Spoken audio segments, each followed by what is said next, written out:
আপনারা দেখছেন পাবলিক বাংলার সঙ্গে রয়েছে আমি তুহিনা পারভীন। তৃণমূল কংগ্রেস ক্ষমতায় নেই, তারপরেও এখনো কিছু তৃণমূল নেতাদের হয়তো ছিড়বিড় করছে। আজ ভাঙড় বিধানসভার একাধিক মানুষের দাবি, এখনো কিছু তৃণমূলের নেতারা এলাকায় এলাকায় আইএসএফ কর্মীদের প্রকাশ্যে হুমকি দিয়ে বেড়াচ্ছে।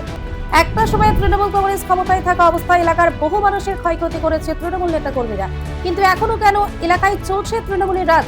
এদের পেছনে কাদের হাত রয়েছে? এখনো যারা হুমকি দিচ্ছে এরা কারা? এরা কি তৃণমূলের নেতা নাকি তৃণমূলের আশ্রিত দুষ্কৃতী? মানুষ কিন্তু প্রশ্ন করছে। এই মুহূর্তে ভাঙড় বিধানসভার অন্তর্গত বাবুনিয়া এলাকায় আইএসএফ নেতৃত্বরা কি অভিযোগ করছে দেখুন বিস্তারিত। আজকের কত মা তার ছেলের ছেড়ে যেতে হতো, কত ছেলে তার মাকে হারাতে হতো, কত ছেলে তার বাপকে হারাতে হতো। মানে এই দক্ষিণ বামুনিয়ায় কত মায়ের কোল খালি হতো তার ঠিক নেই। তা আল্লাহরই ইশারা বোমটা বাস্টিং হয়ে গিয়েছিল বলে বাঁচোয়া, কিন্তু বাস্ট হওয়ার আগে বহু বোম বেঁধেছে, সেগুলো বেঁধে ওরা সরিয়ে ফেলেছে। কিছু বোম এই সাইডে পুকুরতে আমরা পেয়েছিলাম। এখনও লোকের বাড়ি যদি এনআইএ যদি ভালো করে তদন্ত করে, বহু মেশিন এখনো বোম মেশিন উদ্ধার হবে। কিন্তু আজকের দেখা যাচ্ছে যে এখানে বোম বাঁধার একটা কারখানা যারে বলে, মানে এই বোম শুধু দক্ষিণ বামুনিয়া ইউজ করতো না, ওরা সারা ভাঙড় সারা ক্যানিং ওরা এই বোমলাই ইউজ করতো। কত মায়ের কোল খালি করতো এরা, কিছু বলতে পারবো না। তবে এই যে আগে ছাত্তার ভাই যে বলে গেছে যে ছেলে করার নাম, এদের অবশ্যই অ্যারেস্ট করা চাই, অ্যারেস্টটা করতেই হবে। গ্রামে যে তৃণমূল কংগ্রেসের হারমাত ছিল, এই হারমাদের মূল যে গোড়া ছিল ওইদুল, সে এনআই বোম্বিং কেসে গ্রেপ্তার হয়ে যায় এবং তার যে সাঙ্গপাঙ্গ যারা রয়েছে তারা এই বিগত 5-10 বছর ধরে এলাকায় দুর্নীতি, কাটমানি খাওয়া থেকে সাধারণ মানুষের উপর অত্যাচার করা, প্রেশার ক্রিয়েট করা, টাকা চাঁদা, এসব অনেক কিছু করেছে। তো আমাদের দাবি এটাই যে অবিলম্বে এদেরকে গ্রেপ্তার করা চাই। এবং এনআই সূত্রে জানা যাচ্ছে এখানে কিছু কিছু মূল ক্রিমিনাল তারা এখনও এলাকায় বা বাড়িতে আছে, তাদের এখনও গ্রেপ্তার করা হয়নি। তারা কিন্তু ওই বোম্বিং কেসে মূল ভূমিকা ছিল, তারা ওই দলের সাথে মূল ভূমিকা পালন করেছে, তারা এখনও পর্যন্ত গ্রেপ্তার হয়নি। আমাদের দাবি এইটাই, আমরা আইনের আওতায় আশ্রয় নেব, তাদেরকে অবিলম্বে গ্রেপ্তার করা দরকার। এখনো কি এলাকায় দাদাগিরি চালাচ্ছে বলে? অবশ্যই এখনও এলাকায় দাদাগিরি দেখাচ্ছে। আমাদের কিছু কিছু নামও পাওয়া গেছে, যেরকম আমাদের এখানে লিলিমা বলে একজন পঞ্চায়েত, পকাবার পঞ্চায়েত, মানে যখন পঞ্চায়েত হয়েছিল তখন লুটপাট করে গাছ জোর দিকে পঞ্চায়েত নিয়েছিল। সেই লিলিমা রাস্তাঘাট দিয়ে গিলে ছুরি এবং বোম মেশিন, মহিলা হয়েও এখনও সেই সব জিনিসপত্র নিয়ে আমরা কিছু বলিনি, কারণ আমরা নওশাদ সিদ্দিকীর নীতিতে আদর্শিত, সেজন্য কিছু বলিনি। কিন্তু তারা এই সুযোগ, ভালো মানুষের সুযোগটা নিয়ে রাস্তাঘাটে ধরে আইএসএফ কর্মীদের এবং আমাদের থ্রেট দেওয়া, হুমকি দেওয়া, মারধর করা এখনো পর্যন্ত করছে। কারণ আমরা কিছু বলছি না, কারণ নওশাদ সিদ্দিক বলে দিয়েছে যে কিছু বলো না, রাজনীতি হিংসা আমরা করতে চাই না, সেই কারণে। বেশ, আপনার নাম? আমার নাম সুরাবুদ্দিন মোল্লা। হুমকি তো ওরা দিচ্ছে একের পর এক। মূলত কথা হচ্ছে আমাদের এখানে যে দক্ষিণ বামুনের গ্রামে বা এই বাজারের মূল হাতিয়ার ছিল ওইদুল। তো সেই ওইদুল এই আমাদের যে ইলেকশনের কয়েকদিন আগে আমাদের এই খালপাড়ে যে বোম্পিং কেসে যে মূল আসামি হচ্ছে ওইদুলের ইন্ধনে আমাদের গ্রামের বেশ কিছু ছেলে তারা তৃণমূলের সঙ্গে যুক্ত ছিল। যেরকম আমাদের এই পাশে নাসির বলে একটা ছেলে, ওই মানে এনআই তদন্তের মধ্যে নাসির আছে, বা আমাদের গ্রামে আরও অনেক একাধিক ছেলে ওরা আছে মোটামুটি এই বোমের কেসটা। তো এখনও ওরা সন্ত্রাস চালাচ্ছে বা হুমকি ধুমকি দিচ্ছে, এখনও বাজারে উঠে দাদাগিরি করছে, বা আমাদের গ্রামেও এখনও হুমকি চুমকি দিচ্ছে। আমরা কিছু বলি না, তার কারণ আমরা এমন একটা নেতার আদর্শিত যে আমাদের নেতার নাম হচ্ছে নওশাদ সিদ্দিকী। তানার আদেশ হচ্ছে যে কোনো ঝুট ঝামেলা মারপিটে আমরা জড়াবো না, সেই মতো আমরা তানার আদেশ মেনে আমরা চলছি।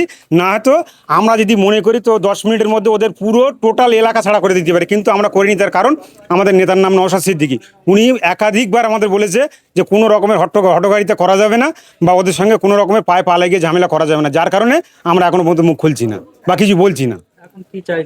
এখন চাইছি অবিলম্বে যারা এনআইয়ের তদন্তের আওতার মধ্যে আছে এদের অবিলম্বে অ্যারেস্ট করতে হবে। এরা এখনও পর্যন্ত বাজারে মানুষের ধরে রাস্তাঘাটে হেনস্থ বা হুমকি ধুমকি দিচ্ছে। সেই ক্ষেত্রে আমাদের দাবি হচ্ছে একটাই, যে যারা এনআই আওতার মধ্যে আছে, মানে এনআই কেসের মধ্যে আছে, তাদের অবিলম্বে অ্যারেস্ট করতে হবে, এই আমাদের মূলত দাবি। আমার নাম মোহাম্মদ সাবির আলী মোল্লা। দীর্ঘ 2021 সালের পর থেকে যে হারমাতরা আমাদের অত্যাচার করেছে, সেই হারমাদের অত্যাচারের আমরা নির্যাতিত হয়ে এত পরিমাণ অত্যাচার করেছে মানুষের, যে আমরা অতিষ্ঠ হয়ে গেছিলাম। সুতরাং আমরা মানুষ ঐক্যবদ্ধ হয়ে আমরা লড়াই দিয়েছি, সেই লড়াই আমরা জয়ী হয়েছি। কিন্তু সেই হারমাদরা আমাদের না ছাড়ার জন্য, আমাদের মেরে দেওয়ার জন্য পরিকল্পনা করেছিল। এই যে আমাদের বিগত রোজার সময় যে আমাদের বিস্ফোরণটা হলো, এই বিস্ফোরণের মেন কারিগর হচ্ছে আমাদের ওইদুল সাহেব। ওইদুলের নেতৃত্বে এখানে যারা সকলে মিলে যারা বম বেঁধেছিল, তাই ওইদুল একা ধরা পড়ে, তার বাকি সব ছাড়া কেন? আমার বিনীত অনুরোধ প্রশাসনের কাছে, যারা ওই লাশ তুলেছিল, যারা ওই ডেড বডি তুলেছিল এবং যারা ওই নিহত ব্যক্তিদের তুলেছিল বা আহত ব্যক্তিদের তুলেছিল, তারা এখনও ছাড়া কেন? তারা তো খুলেরাম গ্রামে ঘুরছে বহাল তবিয়াতে। ভোটের আগে আমাদের নিরীহ ব্যক্তিদের মারধর থেকে শুরু করে সমস্ত কিছু করেছে। তাহলে তারা বোম মানতে গিয়ে তারা সেই কেসের আওতায় জড়িত, তাদের এনআইএ ডাকছে, তারপরেও তারা এখন অ্যারেস্ট হচ্ছে না কেন? আমাদের গ্রামবাসীর পক্ষ থেকে অনুরোধ, তাদের অ্যারেস্ট করতে হবে, দ্রুত অ্যারেস্ট করতে হবে। যেমন আমাদের এখানে 6 জন ব্যক্তি, আপাতত 6 থেকে 8 জন ব্যক্তি পুরো একদম করাপ্টেড ব্যক্তি, তারা ওইদুলের সঙ্গে সবসময় জড়িত ছিল। 1 নম্বরে নামগুলো বলবো কি? 1 নম্বর হচ্ছে নাসির, 2 নম্বর হচ্ছে সাইফুল, 3 নম্বর হচ্ছে আজহার, 4 নম্বর হচ্ছে তোমার কামাল, 5 নম্বর হচ্ছে আমাদের ইব্রাহিম, আমাদের panchayat member, running panchayat member টিএমসির। আচ্ছা, 5 নম্বর হচ্ছে লিলিমা, সেও রানিং পঞ্চায়েত। এই সমস্ত ব্যক্তিগুলো ছাড়া থাকবে কেন? এরা তো এই গ্রামটাকে তছনছ করার চেষ্টা করেছিল। আমরা গ্রামের শান্তিপ্রিয় মানুষ, ভোটের পরে হিংসা নেই কারে বলে আমরা করে দেখি, আমরা তো পরিবর্তন হয়েছে আমাদের। তাহলে একটা ব্যক্তির এখনো পর্যন্ত বাড়ি ঘর তো লুট তো দূরের কথা, কারণ আঙুল তুলে পর্যন্ত কথা বলা হয়নি। এর নাম তো রাজনীতি। আমরা তো রাজনীতি, সৌজন্য রাজনীতি চাই। তাহলে ওরা যে হিংসাগুলো করেছে, সেই হিংসার প্রাপ্য খালি একা ওইদুল নয়, একা সওগাত নয়, একা আহসান নয়, টোটাল যারা, ওরা তো ওপর থেকে মাস্টার মাইন্ড করেছে, কিন্তু নিচের স্থলে যারা বোমটা বেঁধেছে, বিস্ফোরণটা যাদের জন্য হয়েছে, বা মানুষের যারা এই ভাঙড়ে মানুষ ক্ষতি করার চেষ্টা করেছিল, তারা এখনও কেন অধরা? তাদের এখনও কেন ধরা হচ্ছে না? তাদের ইমিডিয়েটলি ধরতে হবে। তারা এখানে বারবার এখানে আরও বিশৃঙ্খলা করার চেষ্টা করছে। শুনছি মাঝে মাঝে আমাদের কিছু ছেলেপিলে সবসময় খোঁজ রেখে তারা মদ পানি খাচ্ছে, মেয়ে ছেলে এনে ড্যান্স করার চেষ্টা করছে, এই সমস্ত কিছু করার চেষ্টা করছে। আমরা বারবার আমাদের শুধু তদন্তের জন্য বা আমরা লক্ষ্য রাখার জন্য তারা এইগুলো করে উঠতে পারছে না, কিন্তু তারপরেও তারা করছে, খোঁজ আসছে আমাদের, অনেকটা সাইড রেখেও করছে। এইগুলো আমাদের প্রশাসনের অনুরোধ, দ্রুত এগুলো ব্যবস্থা করতে হবে।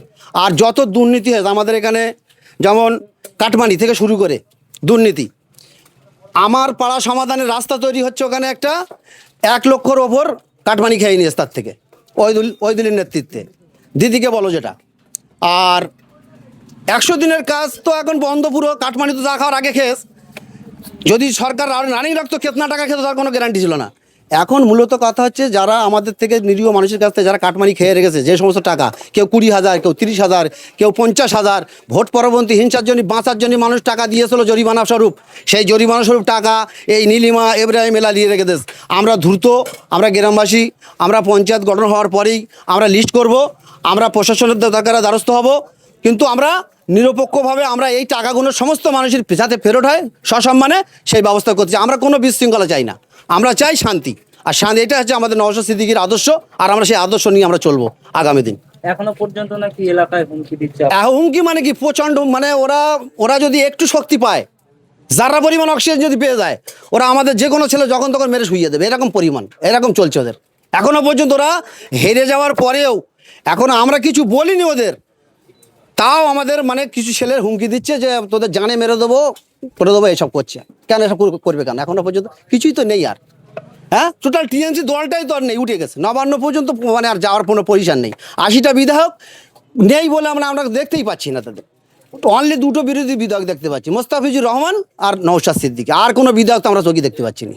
এখন এনাদের নেতৃত্বে আমরা আগামী দিন লড়বো, যতই হুমকি দেখ যাই দেখ, এ হুমকি দেওয়া বেকার, বৃথা। এখানে পাততলায় মাটি আর নেই, সুতরাং ওদের নিয়ে আমরা ওটা টেনশন করি না। শুধু এইটুকু প্রশাসনের কাছে অনুরোধ, ওদের ইমিডিয়েটলি যে 5-6টা ছেলের নাম বললাম, এদের ইমিডিয়েটলি অ্যারেস্ট করতে হবে। না করলে আমাদের গ্রামে আরও কিন্তু বৃহত্তম কিছু দুর্ঘটনা ঘটতে পারে। ওরা আরও বোম মারার চেষ্টা করছে, পরিকল্পনা করছে। বেশ, আপনার নাম? আমার নাম আব্দুল সাত্তার আলী মোল্লা, দক্ষিণ মাউনিয়া।